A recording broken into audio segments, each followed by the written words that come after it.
Eu descobri que meu pai tava traindo a minha mãe porque a menina, ela era da minha sala na época de escola. A gente tinha 14 anos. E eu descobri nessa época e acabei com o casamento do meu pai. Eu e a minha mãe e meu pai, a gente morava em São Paulo. E aí a gente se mudou pro Rio quando eu tinha mais ou menos uns 13 anos, né? E aí a gente começou uma vida nova lá. E quando você vai pra uma cidade nova, escola nova, pessoas novas, e você é literalmente a novata, ainda mais quando você se mudou no meio do ano. Mas eu sempre fui muito comunicativa e comecei a fazer amizades e tal. Comecei a levar umas amiguinhas da minha casa. Até aí, tudo ótimo. A gente foi crescendo. E quando a gente tinha mais ou menos uns 14 pra 15 anos, eu comecei a reparar umas coisas estranhas que estavam acontecendo na minha sala de aula. Por quê? Tinha uma menina que, quando eu entrei, ela ficou muito próxima de mim. E ela sempre ia na minha casa. A gente sempre fazia a festa do pijama na minha casa. A gente sempre tava junta. Ela não era, tipo, minha melhor amiga, mas ela fazia parte do meu grupo. Então, ela tava sempre comigo. E aí, do nada, ela começou a se afastar de mim e começou a me olhar feio. Essa menina, ela era repetente, sabe? Então, ela tava na nossa sala e ela tinha por aí os seus 16 anos. E ela era bem mais desenvolvida que a gente. Ela já não era mais mocinha, a gente era. Então, a gente sempre ficava matando aquelas curiosidades de adolescente com ela, porque ela já tinha, né? E a verdade é que ela sempre bancou, assim, a adulta com a gente. Tipo, eu sou adulta e vocês são tudo um bando de criança. O que ela não tava errada, a gente era mais nova que ela. Só que o fato dela ter liberado a chambrisca não significava que ela era adulta, né? Que ela, meu Deus, nossa, de maior. Só que ela se sentia assim. E aí essa menina que fazia parte do meu grupo, do nada, ela começou a se afastar de mim. Em casa, gente, eu não percebi nada e acredito que a minha mãe também não tenha percebido nada. Eu só percebi por conta da menina. Só que ela ter se afastado de mim foi, tipo assim, o de menos. O problema foi o que ela começou a fazer, que foi com que fez eu descobrir que a minha mãe era corna. Ela começou, em toda e qualquer oportunidade que ela tinha, implicar comigo, assim, absurdamente, sabe? Ela sempre dava um jeito de dar em cima dos menininhos que eu gostava. Tipo, na época que a gente era amiga, eu falava pra ela, eu gosto de fulano, eu acho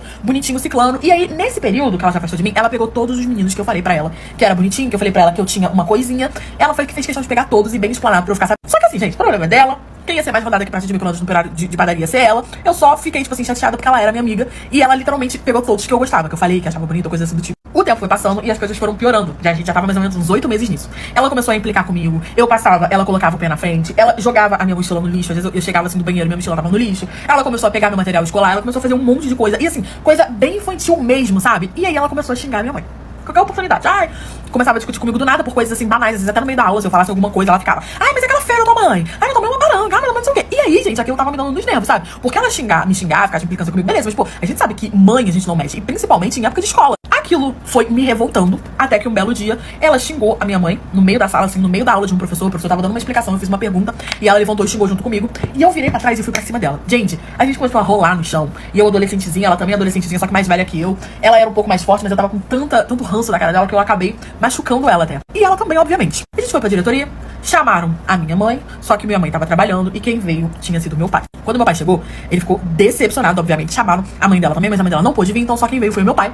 E aí meu pai falou pra mim que tava decepcionado, que não acredito que eu estava brigando com ela, não sei o que e tal, meio que defendendo a menina. Ele nem perguntou pra mim o que tava acontecendo, o que eu tinha feito, ou se tinha acontecido alguma coisa comigo. Ele simplesmente começou a defender ela, falando que não acreditava que eu tinha feito isso, que não era a educação que ele tinha me dado, pediu desculpa pra ela, sendo que, tipo assim, era ela que tava fazendo. E ela de risinho pro meu pai, não, tudo bem e tal, eu sei como é que ela é muito criança e tal, tipo, como se ela fosse adulta. E aquilo me deixou, tipo, muito perturbada. E aí eu comecei a suspeitar. Só que eu não precisei nem ir muito longe. Ela mesma fez questão de me contar de uma forma bem sutil. Passou uma semana do ocorrido, eu não tava falando direito com meu pai, porque o meu pai chegou em casa, falou pra minha mãe que eu tinha brigado na escola, me botou de castigo, sequer me perguntou o que tinha acontecido e eu não tava entendendo o porquê que ele tava cagando e andando pra mim. A verdade era essa, meu pai sempre foi um bom pai. Só que eu simplesmente não tava entendendo o porquê que ele tava agindo daquela forma comigo. E aí eu fiquei extremamente chateada com ele, tava de castigo, eu não tava falando com ele, e a minha mãe me culpando, falando que eu não tinha que estar chateada com meu pai, porque tinha sido eu que tinha feito coisas de errado e tal. E aí eu falei pra ela que eu não tinha feito nada de errado, que eu tinha reagido a uma menina que tava implicando comigo e que ele nem me perguntou o que tava acontecendo. Aí beleza, já tinha passado uma semana, eu tava afastada do meu pai, chegava em casa, comia e entrava no meu quarto. Até que um belo dia eu cheguei na escola, tava na hora do intervalo e a gente preferiu ficar na sala. E ela chegou toda cheia de coisa, falando que queria conversar comigo, que ela queria certas coisas comigo, que ela não queria ficar nessa implicância comigo. E eu achei muito estranho. Só que aí o que ela fez? Ela chegou, eu tava sentada na cadeira, tinha uma galera em volta, ela sentou na minha cadeira e botou o telefone dela em cima da minha mesa. E aí o telefone acendeu. Ela apertou o botão quando ela colocou e simplesmente tinha uma foto dela beijando o meu pai. Tipo, era a capa de parede dela. Eu olhei pro telefone, eu olhei pra cara dela e ela riu. Tipo, ela fez isso pra me mostrar, ela queria me mostrar, pra eu entender o que tava acontecendo. Por que ela tava implicando comigo, por que ela tava xingando meu pai, por que meu pai defendeu ela. Só que ela não esperava a minha reação, porque na mesma hora eu fiz assim, ó, bem na frente dela, só pum, que ela caiu. Eu peguei o telefone dela e saí correndo pro banheiro. Peguei o telefone, printei, tipo, tirei uma foto do telefone dela e voltei pra sala. Aí todo mundo socorrendo ela, não sei o que, e fui pra diretoria novamente. Chamaram os responsáveis, e aí a mãe dela veio dessa vez, e só que chamaram a minha mãe. E meu pai não pôde vir, quem veio foi minha mãe. E aí começou toda aquela confusão, a diretoria falando que eu não tava entendendo, eu sempre fui uma aluna meio responsável, não sei o que. o porquê que estava acontecendo. Só que aí, gente, eu já tava tão, tipo assim, revoltada com tudo, revoltada com meu pai por ele estar fazendo isso com a minha mãe, que eu não ia ficar em silêncio. Eu simplesmente, ela olhando pra minha cara, tipo assim, pra eu não contar, porque eu acho que ela achou que ia me contar, e eu não ia falar nada. Falando, tipo, não conta, até porque a mãe dela também tava ali, ela olhando assim pra mim com aquela cara de assustada. Eu peguei o meu telefone e entreguei pra minha mãe, com a foto. E aí a minha mãe viu, mostrou pra mãe dela, e ela era uma adolescente, era mais velha, mas era uma adolescente. E aí eu contei tudo o que tava acontecendo. A mãe dela disse que ia conversar com ela, perguntaram se eles queriam prestar contra o meu pai, mas aí é aquela questão, né? Ela já tinha mais de 14 anos, apesar dela ser uma adolescente, e perante a acima de 14, fazer o quê, né? A gente foi pra casa, minha mãe se separou do meu pai, me pediu desculpa, meu pai não fala mais comigo por eu ter contado pra minha mãe. E foi assim, gente, eu perdi meu pai, eu não tenho mais pai, basicamente ele paga minha pensão porque é obrigação dele. Mas eu não deixei de contar pra minha mãe, ele ficou revoltado comigo, mas eu não deixei de contar pra minha mãe. Meu namorado me levou no terreiro dele, e lá o próprio pai dele, participante dele, me contou que eu era corna. Eu nunca tive nenhum tipo de preconceito em relação à religião, só que eu acreditava em Deus e eu não tinha a minha religião. Até que eu comecei a namorar com o Gabriel. Gabriel, que tinha lá a religião dele do candomblé. Deixava isso muito nítido, ele gostava bastante. E eu achava super bonito a forma como ele gostava da religião dele. E aí a gente começou a conversar, começamos, né, a dar uns oizinhos aqui, uns oizinhos ali. Começamos a dar umas bitoquinhas e começamos a namorar. A minha família super adorou o Gabriel, porque ele era um menino super legal. E eu também super adorava o Gabriel, né, porque ele tinha conquistado o coração da gata aqui. E ele era um menino, gente, muito tranquilo, sabe? Ele estudava, ele trabalhava, tinha lá a religião dele, às vezes ele tinha os afazeres dele. E ele nunca me deu motivo nenhum pra poder desconfiar dele. O tempo foi passando, eu cada vez mais apaixonada pelo Alecrim. Ele começou a perguntar pra mim se eu não queria ir conhecer onde era o terreiro dele e tal, as pessoas que ele convivia lá, não sei o quê, porque isso era importante pra ele. E o meu piercing enroscou. Oh, meu Deus! Saiu.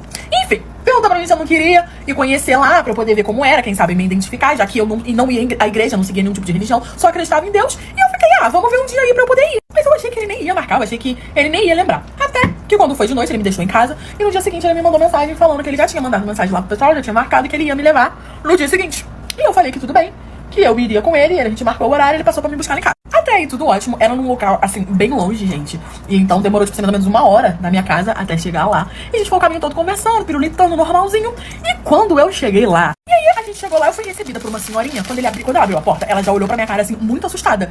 E olhou pra cara dele, ele cumprimentou e tal, me apresentou como namorada dele. Ela foi simpática comigo, mas eu vi que ela tomou um susto quando ela me viu. E a gente entrou. Gente, é tudo, assim, muito bonito, né? O máximo de respeito possível. Eu sou totalmente leiga, mas é tudo, tipo assim, muito bonito. A fé é muito bonito naquilo que eles acreditam, no propósito e tudo mais. Tava já rolando algumas coisas lá, eu vi as pessoas aglomeradas, conversando e tal. E aí, ele chegou comigo, falou que ia se trocar e pra eu esperar lá. Tá bom, fiquei lá no cantinho, algumas pessoas vieram me cumprimentar, toda simpática. E eu vi que tinha um homem me olhando de longe. E ele tava só me olhando, tipo, mas assim, tão chocado quanto a senhorinha que me viu pela primeira vez. O Gabriel voltou e ele falou, vamos lá que eu vou te apresentar ao meu pai de santo. E esse foi o erro do Gabriel, porque ele achou que por estar ali na frente de todo mundo, não ia acontecer nada. E nisso, gente, eu já tava namorando com o Gabriel, já tinha mais ou menos uns 6 meses já de relacionamento. E aí, quando eu cheguei, quando ele foi me apresentar pro cara, eu cheguei assim embaixo do cara, e ele falou, pai de santo, esse aqui é a fulano, tá, minha namorada, me apresentou, eu estendi a mão pra ele. Eu estendi a mão pra ele, ele ficou olhando pra minha cara, e falou, e virou pro Gabriel e falou, eu falei pra você não trazer ela aqui. Eu já, na mesma hora, minha tubinha trancou que não passava nenhuma agulha, porque eu vi que eu não era bem-vinda, e vi que ele tinha falado que eu podia ir lá, mas que, na verdade, falaram pra ele não me levar. E aí ele virou pro Gabriel e falou, agora você aguente as consequências do que você fez. Ele olhou pra minha cara e falou, olha, minha filha, eu não tenho absolutamente nada contra você, mas eu não acho isso certo, então eu não vou ficar fazendo parte disso. Semana passada, ele trouxe outra menina aqui, que ele também apresentou como namorada dela. Gente, assim, ó, na minha face. O Gabriel, gente, voltou um pouco de desmaiar.